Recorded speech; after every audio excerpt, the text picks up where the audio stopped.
for animals. Yeah. Makes them urinate. Yeah. I don't like that. It upsets me. Right.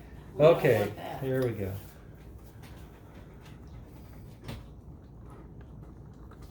All right, so we were discussing things we did when we went to visit volunteers. Certainly, we focused on the TB control volunteers, but occasionally we visit volunteers in other places too, and we do similar things for them in other programs. Early in our tenure in Bolivia, Ron and I were talking, and our wives, about wanting to have our own vehicle. We had access, as I mentioned, to a variety of Peace Corps vehicles depending on what we were doing and what we needed. But we wanted to be able to explore on our own, and of course we couldn't use the Peace Corps vehicles for that. So we thought about buying a Jeep. What we both really wanted was a Land Rover. And we went to look at Land Rovers, and they're horribly expensive. And then we looked at US Jeeps and were impressed with how tiny and tinny they are, or were. Little 4-cylinder engine, the body sort of bolted on somewhat haphazardly and limited in how many people and equipment it could carry.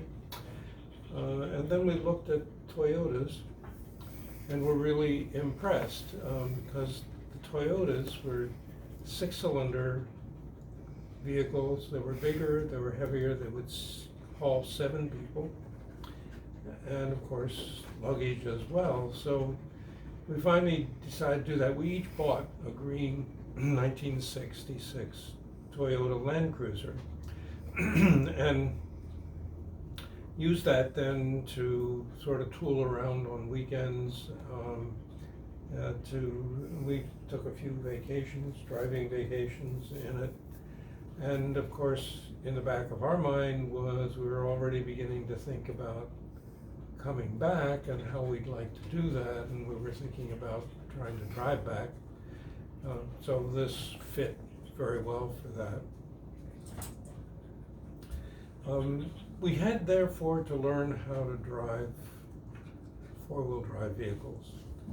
That meant learning how to navigate in mud, on gravel, and we were in the mountains, of course. This was 1966, so there weren't computers in cars.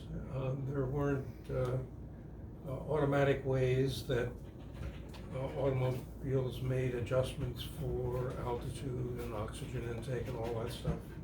So we had to learn to kind of adjust things, because we would, start out at 10,000 feet, go up to 15,000 feet, and come down to 2,000 or 3,000 feet. Cars pinging like crazy, so we'd have to learn how to advance and retract the timing. And the Jeep, Toyota Jeep, had a little dial under the hood. You could turn it and adjust it that way, which was another reason that we liked that car.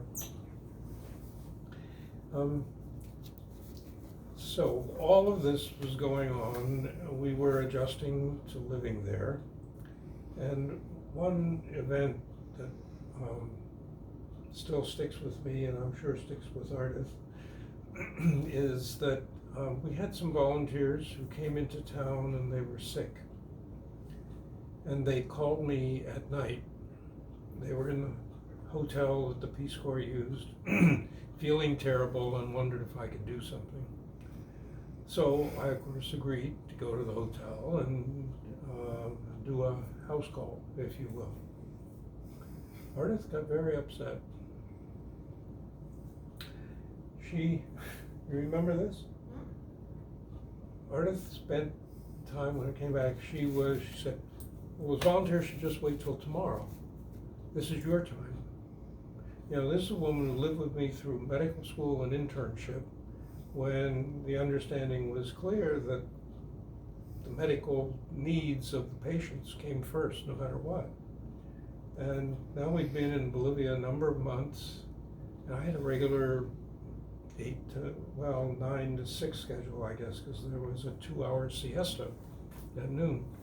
So I'd work 3 hours in the morning, 2 hours off, and another 4 or 5 hours in the afternoon.